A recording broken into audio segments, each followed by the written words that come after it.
তিনি কাজ করেছেন, এটা আমার কাছে মনে হয়েছে। তিনি বিএনপিতে যোগ দিন, তিনি বিএনপির প্রতিষ্ঠায় সব থেকে রাজনৈতিক বড় ভূমিকাটা তিনি নিয়েছিলেন শহীদ জিয়া রহমানের নেতৃত্বকে মেনে নিয়ে। সেই সময় রাজনৈতিক সংগঠনের সব থেকে বড় সংগঠন ছিল ভাসানী ন্যাপ। তার বাইরে ইউনাইটেড পিপুলস পার্টি অথবা ইউনাইটেড পিপুলস পরে বেরিয়ে যায়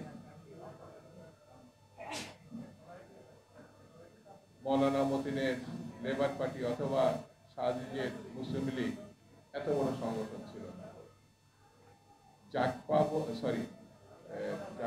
জাতীয়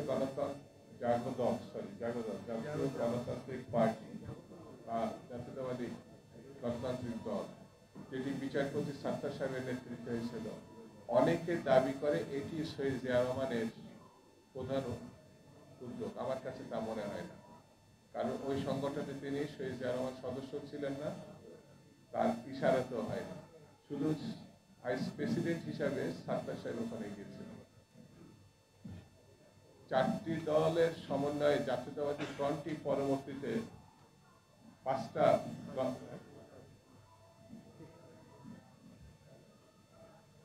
Bhasani NAP, united peoples party, Muslim league, রসরাস মন্ডলের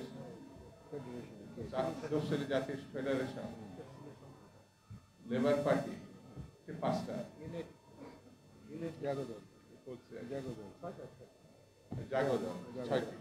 ছয়টি দল সমন্বয়ে ফ্রন্ট হয়েছিল, জাতীয়তাবাদী ফ্রন্ট। সেটার প্রেসিডেন্ট প্রার্থী ছিলেন শহীদ জিয়া রহমান। 79 সালে এর নেতৃত্বে, ফ্রন্টের নেতৃত্বে পার্টি রূপান্তরিত হয়, পার্টি, এবং যেটি বাংলাদেশ জাতীয়তাবাদী দল। একটি দাদু ভাইয়ের সমগ্র জীবনটাই বর্ণাঢ্য এই কারণে, তিনি শেষ জীবনে যে পদ অলঙ্কার করেছিলেন সেটি সিনিয়র মন্ত্রী, প্রধানমন্ত্রী পদমর্যাদায়। মৃত্যু হয়েছে প্রধানমন্ত্রী পদমর্যাদায় সিনিয়র মন্ত্রী হিসাবে। যদি তিনি বেঁচে থাকতেন তাহলে বাংলাদেশের রাজনীতি হয়তো অন্যরকম একটা ইতিহাস হতে পারত।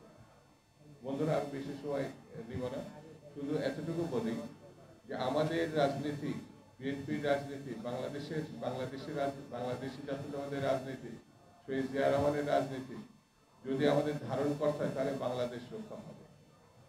এবং এই ধারণ করতে গেলে পরে এই রাজনীতির যারা রূপ প্রকল্পের উদ্যোক্তা তাদেরকে আমাদের স্মরণ করতে হবে।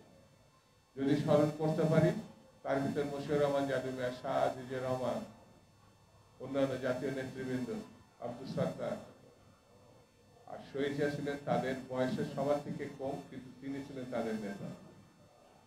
এই কারণে বলি, পল্টনে এক জনসভায় শহীদ জিয়া রহমান এই ফ্রন্ট গঠনের পরপর প্রেসিডেন্ট প্রার্থী, আমার জাদু ভাইয়ের একটা বক্তব্য এখনো মনে আছে এবং পরের দিন দৈনিক বাংলাতেও দেখেছিলাম।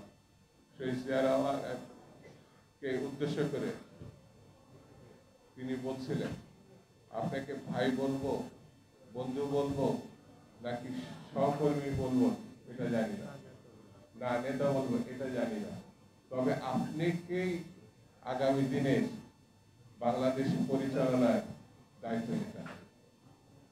এটা মশিউর রহমান জাদু মিয়ার সেই সময়ের বক্তব্য। এবং আমার কাছে মনে হয়েছিল এর ভিতরে ছিল কূটনীতি, এর ভিতরে ছিল জাতীয় রাজনীতির বৈশিষ্ট্য, এর ভিতরে ছিল তাৎপর্যপূর্ণ ইঙ্গিত, সবগুলো এর এই ঘটনার কয়েকটি শব্দের মধ্যে তিনি বেষ্টিত করেছেন।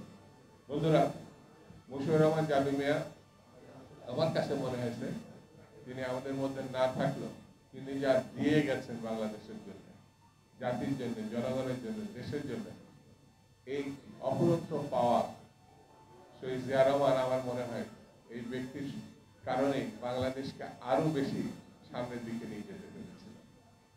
আজকে মশিউর রহমান জাদু ভাইও নয়, শহীদ জিয়া রহমান নয়, কিন্তু তাদের প্রদত্ত যে রাজনীতি, সেই রাজনীতিকে আমাদের ধারণ